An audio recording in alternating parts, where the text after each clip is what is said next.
बिस्मिल्लाहिर्रहमानिर्रहीम। अस्सलाम वालेकुम नाज़रीन, मैं हूं ज़ुल्करनैन हैदर। आप देख रहे हैं ZH न्यूज़। नाज़रीन, सैयद यूसुफ गिलानी के खिलाफ जो दरख्वास्त पाकिस्तान तहरीक इंसाफ की जानिब से दायर की गई थी, बुनियादी तौर पर दो दरख्वास्तें थी। एक दरख्वास्त जो है वो उन्होंने मुस्तरद कर दी है कि उनकी जो कामयाबी का नोटिफिकेशन था उसको रोकने की जो दरख्वास्त है मुस्तरद की है, जबकि यूसुफ गिलानी को नाअहल करार देने की जो दरख्वास्त थी PTI की जानिब से वो मंजूर कर ली है, मगर उसकी समाअत जो है 22 मार्च को होगी।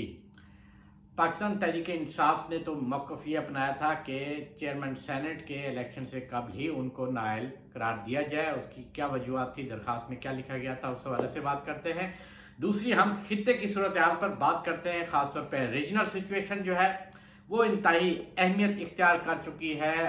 अमरीका बरतानिया के पाकिस्तान से राब्ते हुए हैं और उन्होंने पाकिस्तान से मदद मांग ली है। किस किस्म की मदद मांगी है और अमरीका और बरतानिया को क्या मुश्किलात दरपेश हैं, इस बारे में भी बात करते हैं। तो सबसे पहले बात करते हैं पाकिस्तान की सियासत की। 12 मार्च को सेनेट के इंतखाबात होने जा रहे हैं, यानी जिसमें चेयरमैन सेनेट और डिप्टी चेयरमैन उनका इंतखाब किया जाएगा। उससे कबल पाकिस्तान तहरीक इंसाफ की जानिब से दो दरख्वास्तें दायर की गई थी। एक, कामयाबी का नोटिफिकेशन रोका जाए यूसुफ गिलानी का, और दूसरा कि उनको नाअहल करार दिया जाए। उन दरख्वास्तों में ये लिखा गया था कि सेनेट इंतखाबात में यूसुफ गिलानी के बेटे ने मुबैना तौर पे कुछ अरकान कौमी असम्बली से मुलाकातें की, उनकी वीडियो भी मौजूद है, पैसे भी दिए गए, टिकट के लालच भी दिए गए और पैसे के बलबूते पर वो सेनेटर बने हैं, जिसका रिजल्ट आप जानते ही हैं, सब सामने आ चुका है। और उसमें दो राय वाली बात ही नहीं है कि वाकई पैसा भी चला है और ख़रीदे गए हैं, जिसकी वजह से वो जीते हैं।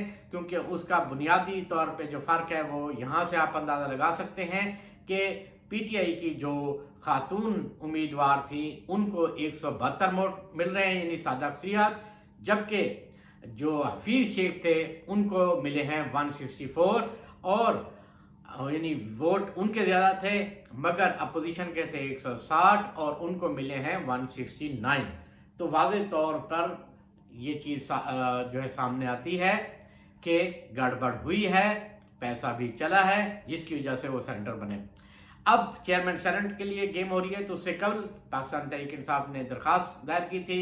इलेक्शन कमीशन ने उन दरख्वास्तों पर फैसला महफूज किया और आज फैसला सुनाया है। और फैसला सुनाते हुए उन्होंने यूसुफ गिलानी की कामयाबी का नोटिफिकेशन रोकने की जो दरख्वास्त है वो मुस्तरद कर चुकी है, जबकि नाअहली की जो दरख्वास्त है उसके ऊपर समाअत होगी 22 मार्च को, यानी चेयरमैन सेनेट के इंतखाबात के बाद इस पर मजीद इलेक्शन कमीशन बात करेगा।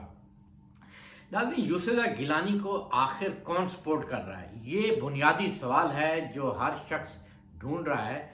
इलेक्शन कमीशन को अचानक से क्या हुआ है कि अपोजिशन की हर बात में हाँ मिलाता जा रहा है। आप देख लें, डस्का कलेक्शन हो, वहाँ 20 हल्कों में मामला ख़राब हुए थे और उन्होंने कहा जी पूरे हल्के में इंतखाबात होंगे, क्यों कि मुस्लिम लीग नून का मुतालबा था। कराची में हुए, जिसमें अपोजिशन लीडर अलीम आदिल शेख गिरफ्तार हुए, मगर इस हवाले से इलेक्शन कमीशन मुकम्मल तौर पे खामोश रहा। जब सेनेट इलेक्शन में वफाकी वज़रा और ख़ुद वज़ीर आज़म पाकिस्तान की जानिब से तनकीद की गई तो फिर एक प्रेस रिलीज भी जारी होती है, वरना ओवरऑल वो मुकम्मल तौर पे खामोश रहते हैं। सुप्रीम कोर्ट कहती है कि आप जदीद तरीके से इलेक्शन करवाएं कि ताकि अगर कोई धांधली होती है, कोई पैसा चलता है, उसको पकड़ा जा सके, मगर इलेक्शन कमीशन मदद कर लेता है। आखिर क्या वजह है?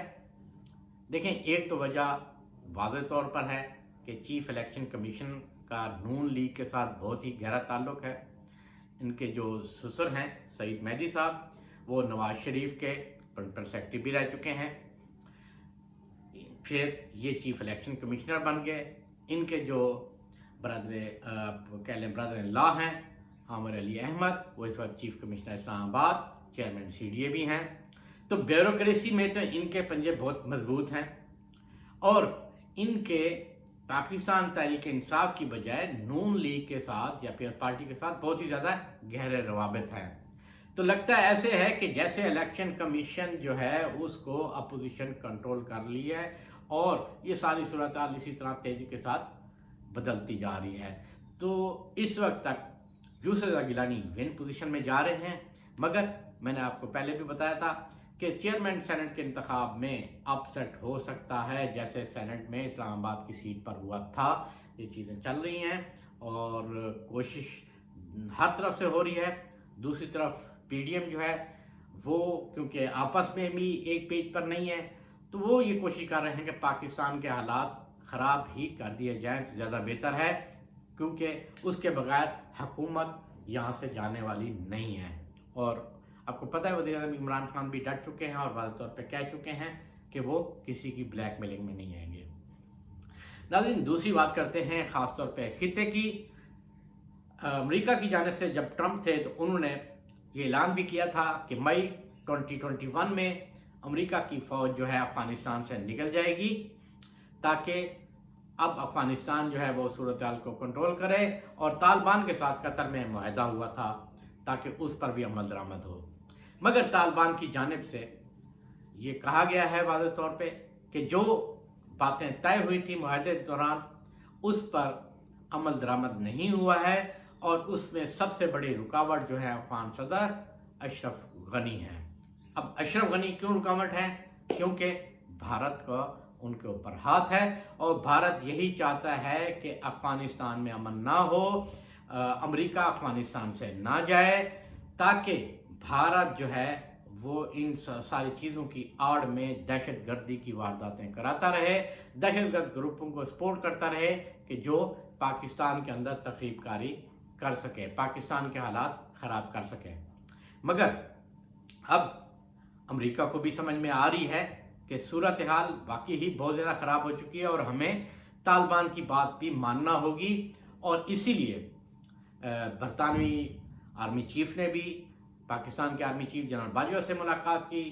اس کے بعد جو افغانستان اور پاکستان کے حوالے سے جو خصوصی نمائندے ہیں زلمے خلیلزاد، انہوں نے بھی پاک آرمی کے چیف جنرل باجوہ سے ملاقات کی، اور یہی بتایا گیا ہے کہ ان ملاقاتوں میں انہوں نے افغانستان کی صورتحال پر بات چیت کی، اور انہوں نے یہ بھی بات کی ہے کہ کس طریقے سے وہ بآسانی افغانستان سے نکل سکتے ہیں اور پاکستان اس حوالے سے ان کی ہیلپ کرے۔ آپ کو سب کو پتہ ہے کہ پاکستان ہمیشہ سے یہ کوشش کرتا رہا ہے کہ افغانستان میں مکمل طور پہ امن ہو، کیونکہ افغانستان میں امن ہوگا تو وہ پاکستان میں بھی امن ہوگا، اور پاکستانی فوج کا کردار جو ہے ہمیشہ مثالیانہ رہا ہے، اور اب بھی پاکستان کی یہی کوشش ہے کہ اس پورے خطے میں امن ہو جائے تاکہ تمام ممالک سکون کے ساتھ اپنی عوام کی حکومتیں جو ہیں وہ خدمت کر سکیں۔ مگر اب طالبان کی جانب سے کیونکہ یہ کہا گیا ہے کہ اگر امریکہ نے مطالبات پورے نہ کیے، اشرف غنی سے بات نہ کی، تو پھر بڑی جنگ کے لیے تیار ہو جائیں، اور اطلاعات یہ آ رہی ہیں کہ جہاں جہاں امریکی فوج ہے، اتحادی فوج ہے، ان کی یو این او کی فوج ہے، وہاں پر طالبان نے اپنی اپنی جو کہہ لیں قافلے وہ بھی روانہ کر دی ہیں کہ عمل درآمد نہ ہوا تو پھر ہم ایک بڑی جنگ کے لیے مکمل طور پہ تیار ہیں، اور تمام انتظامات بھی کر لیے ہیں۔ مگر امریکہ کی جانب سے اشرف غنی افغان صدر کو خط بھی لکھا گیا ہے جس میں انہیں کہا گیا ہے کہ وہ مئی 2021 سے اپنی فوجیں نکال لیں گے، اور افغانستان جو ہے اس سارے معاملے میں بھی اپنا کردار ادا کرے، اور جو انٹرا افغان ڈائیلاگ تھے فوری طور پہ اس کا سلسلہ شروع کیا جائے تاکہ افغانستان کے اندر امن رہے۔ اگر یہ امن نہ رہا تو پھر صرف افغانستان نہیں بلکہ پورا یہ خطہ اس کی لپیٹ میں آ سکتا ہے۔ ناظرین، یہ تھی تازہ ترین، انشاءاللہ نئی خبروں کے ساتھ پھر حاضر ہوں گا، تب تک کے لیے اللہ حافظ۔